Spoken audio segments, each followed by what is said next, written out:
Jā, it kā labi, bet rezultāts nav tāds, kā vēlētos, jo braucām savā tempā.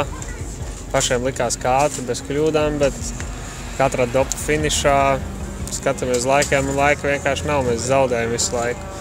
Kāpēc tā ir grūti teikt? Bija pēc pirmā sērijas parka eksperimenta pēc nomainījām riepus uz mīkstāku sastāvu, bet palika nedaudz labāk, bet netik labi, lai mēs spētu cīnīties ar Emīlu un Igauņu braucēju. Nu jā, jau 3. gadu pēc kārtas Kurzemes rallijā ir izcīnījis priekšlaicīgi čempionu tituls.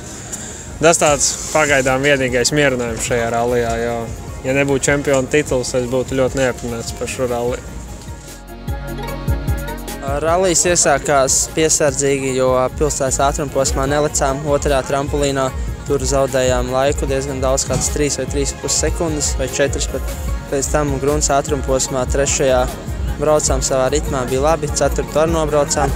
5. mēģinājām čuču pielikt, bet radās dažas kļūdas, kā es zinu, kur palika kādas 4-5 sekundes tajā ātrumposmā. Šodien no rīta bija labi.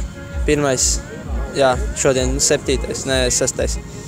Un pēc tam uz otro apli braucām un Vecpilī tajā saucamajā ķirsīšu līkumā izejā neieliku ātrumā un tā kā čuču uz 2 ratiem uzrāva.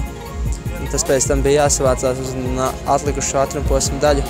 Tas mazliet iedeva pa smadzenēm.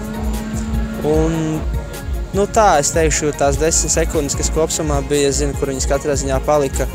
Palika viņas vairāk kā 10, es domāju, kur varēja katrā ziņā nevis pielikt, bet tīri uz precizitāti izbraukt. Tā kā apmierināts esmu, ka esmu finišā, bet līdz galam ne.